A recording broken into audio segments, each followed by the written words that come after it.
کرنے کا شرف حاصل کر رہا ہوں وہ موضوع ہے قبروں کی پکار۔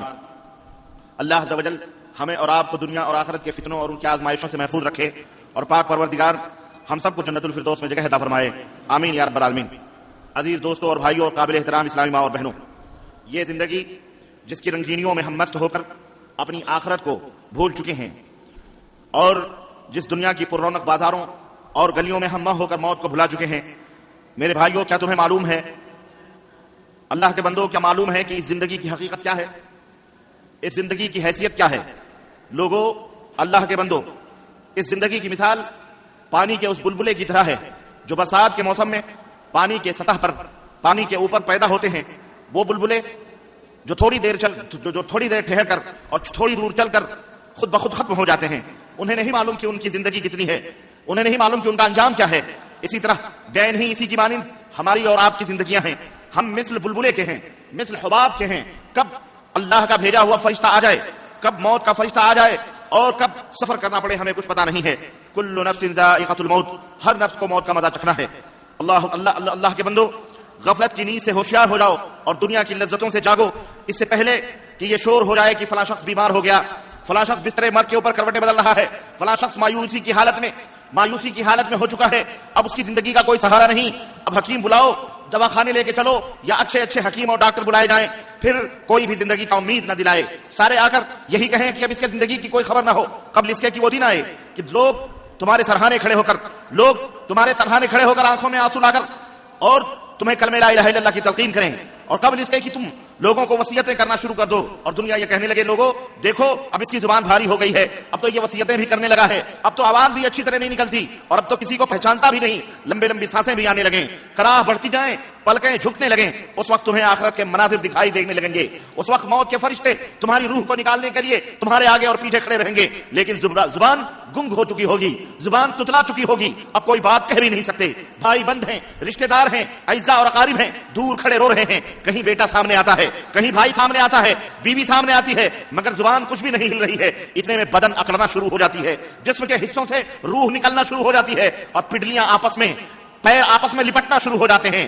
اللہ عز و جل نے اس منظر کو قرآن کریم میں بیان فرمایا ہے، وَقِيلَ مَنْ رَاقٍ وَظَنَّ أَنَّهُ الْفِرَاقُ وَالْتَفَّتِ السَّاقُ بِالسَّاقِ إِلَىٰ رَبِّكَ الْمَسَاقُ فَلَا صَدَّقَ وَلَا صَلَّىٰ۔ اللہ فرماتا ہے وہ دن جب تمہیں موت کا فرشتہ آ کر کے تمہارے سرہانے کھڑا ہوگا اور تمہاری روح قبض ہوگی، اور دن کہنے والے کہیں گے کہ کسی جھاڑ پھونک کرنے والے کو بلاؤ، کسی جھاڑ پھونک کرنے والے کو بلاؤ تاکہ اسے موت کے چنگل سے بچا لے، اسے موت نہ آنے دے۔ اللہ فرماتا ہے وَظَنَّ أَنَّهُ الْفِرَاقُ، اس وقت اسے یقین ہو جائے گا بندے کو کہ اب جدائی کی گھڑی آ چکی ہے، اب موت کا فرشتہ آ چکا ہے اور اب تب یہ زندگی گزرنے والی ہے۔ وَالْتَفَّتِ السَّاقُ بِالسَّاقِ، اور جب پڈلیاں آپس میں رگڑنا شروع کریں گی، جب پڈلیاں آپس میں لپٹنا شروع کریں گی، إِلَىٰ رَبِّكَ الْمَسَاقُ، تمہارے رب کی طرف ان کا دوڑنا ہوگا۔ فَلَا صَدَّقَ وَلَا صَلَّىٰ، یہ وہ بندہ تھا جو نہ ہی آخرت کی تصدیق کرتا تھا اور نہ ہی نماز کو قائم کرتا تھا۔ آگے اللہ عز و جل نے مجرموں کا تذکرہ فرمایا ہے۔ غرض کہنے کا مطلب یہ ہے کہ اس دن پڈلیاں آپس میں جڑ جائیں گی۔ پڈلیاں جب روح نکلتی ہے، بڑی اذیتناک اور المناک جو ہے درد، بڑی اذیتناک اور المناک درد ہوتا ہے جسم کے اندر۔ اللہ اکبر، اس دن سب کھڑے رہیں گے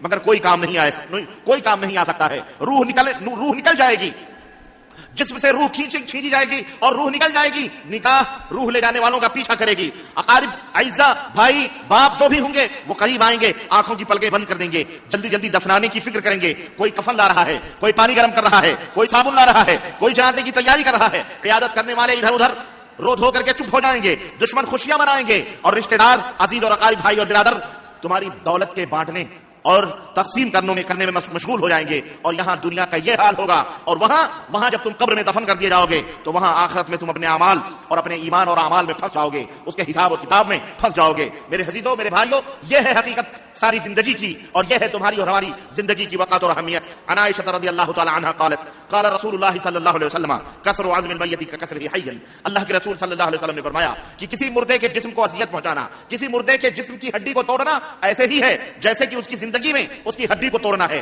حدیث پاک یہ بات بتلا رہی ہے، اور حدیث پاک سے یہ بات اچھی طرح سے واضح ہو رہی ہے کہ نبی رحمت صلی اللہ علیہ وسلم فرماتے ہیں کہ مرنے والے کو بھلے ہم مردہ سمجھتے ہیں، بھلے ہم بے روح سمجھتے ہیں، اس میں کوئی شک نہیں کہ وہ مردہ ہو چکا ہے، جسم سے روح سے جدا ہو چکی ہے، مگر اب وہ یہاں کی زندگی سے دوسری زندگی میں منتقل ہو چکا ہے. یہاں روح اس کے جسم سے جدا ہوئی ہے، لیکن برزخ میں وہ روح پہنچ چکی ہے. برزخ کی زندگی وہاں سے شروع ہوتی ہے اور برزخ میں وہ زندہ ہوتا ہے. اللہ وہ روح زندہ ہوتی ہے. چنانچہ انسان جب مر جاتا ہے تو اس دنیا سے دوسری دنیا میں منتقل ہو جاتا ہے، عالم برزخ میں پہنچ جاتا ہے. چاہے ابھی اسے قبر میں بھی نہ رکھا جائے یا اسے آگ میں بھی نہ جلایا جائے، پھر بھی وہ وہاں اللہ رب العزت کے ہاں پہنچ جاتا ہے. اس میں اس لاش کے اندر اس میں سمجھ اور شعور تھوڑا بہت ہوتا ہے، مگر وہ شعور دنیا کے شعور سے، دنیا کے شعور اور احساس سے مختلف ہوتا ہے. جبھی تو نبی کریم صلی اللہ علیہ وسلم ارشاد فرماتے ہیں کہ جب انسان کی لاش، مردہ لاش جب چارپائی وغیرہ کے اوپر رکھ دی جاتی ہے اور اس کے بعد اسے قبرستان لے جایا جانے لگتا ہے اور لوگ اس کی جنازے کو اٹھاتے ہیں، اگر وہ مردہ نیک ہوتا ہے، صالح ہوتا ہے، پاک باز ہوتا ہے، نمازی، متقی، موحد، متبع سنت ہوتا ہے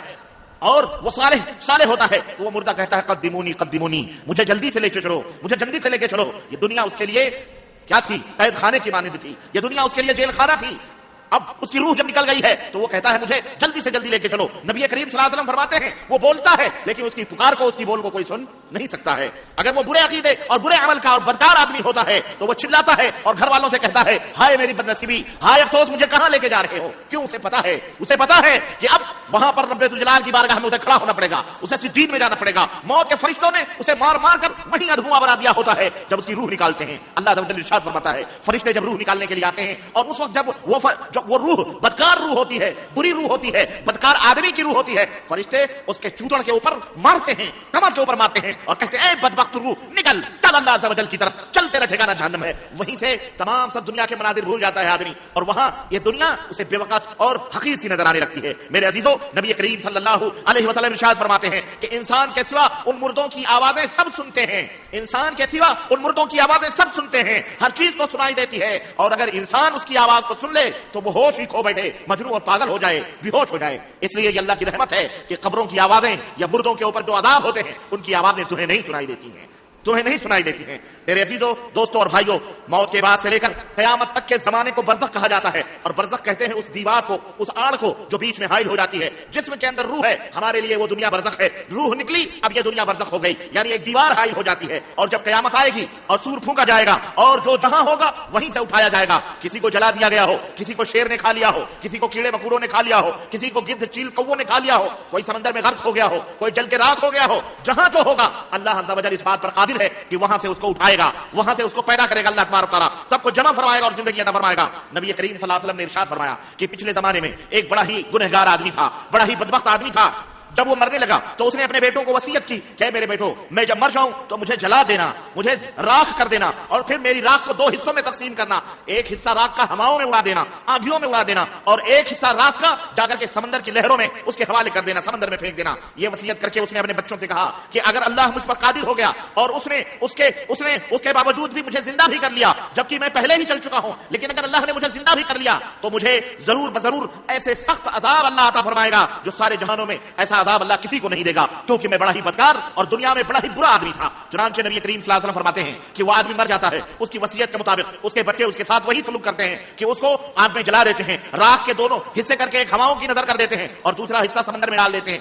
اللہ کے نبی فرماتے ہیں کہ اللہ تبارک و تعالیٰ نے اس بندے کو، سمندر کو حکم دیا کہ اے سمندر کی لہروں، جس بندے کی لاش تمہارے اندر ڈالی گئی ہے اس کو باہر کرو. سمندر نے پوری راکھ اٹھا کر کے کنارے لا کے ڈال دی. ہواؤں کو اللہ نے حکم دیا، جو راکھ کے جو ذرے ہواؤں میں اڑ گئے تھے ہواؤں نے لا کر کے سب کو جمع کیا. یہ سب کس کے محکوم ہیں؟ یہ ہوا، یہ آگ، یہ آسمان، یہ زمین، یہ فضا، یہ وادیاں، یہ ہوائیں، یہ کس کے محکوم اور غلام ہیں؟ یہ پاک پروردگار کے محکوم اور غلام ہے. تلک جنود اللہ لا یعلمها الا اللہ. یہ اللہ کے فوج ہیں، یہ اللہ کے لشکر ہیں. اللہ کے سوا اللہ کے فوجیوں کا کسی کو پتہ نہیں ہے. اللہ جب چاہے جس سے چاہے اپنے بندوں سے انتقام لے سکتا ہے، جب چاہے جس سے چاہے اللہ کسی کو عذاب دے سکتا ہے. میاں یہ چھوٹے چھوٹے کیڑے مکوڑے، یہ چونٹیاں جنہیں ہم اپنے پیروں کے تلے روکتے ہیں، رب ذوالجلال کی قسم ہے اگر یہ اپنے گھروں سے باہر آ جائیں تمہاری زندگی اجیرن ہو جائے، تمہارے گھروں میں اجیرن ہو جائے. اگر چند کاکروچ اور چند سرسور تمہارے گھروں میں آ جاتے ہیں گھن سے اور تمہاری طبیعت الجھنوں میں پڑ جاتی ہے، مچھر بھنبھناتے ہوئے مچھر تمہارے چند ایک گھروں میں آتے ہیں، تمہاری نیند اچاٹ ہو جاتی ہے. اللہ چاہے تو ایسے کروڑوں مچھر اس دنیا کے اندر بھیج کر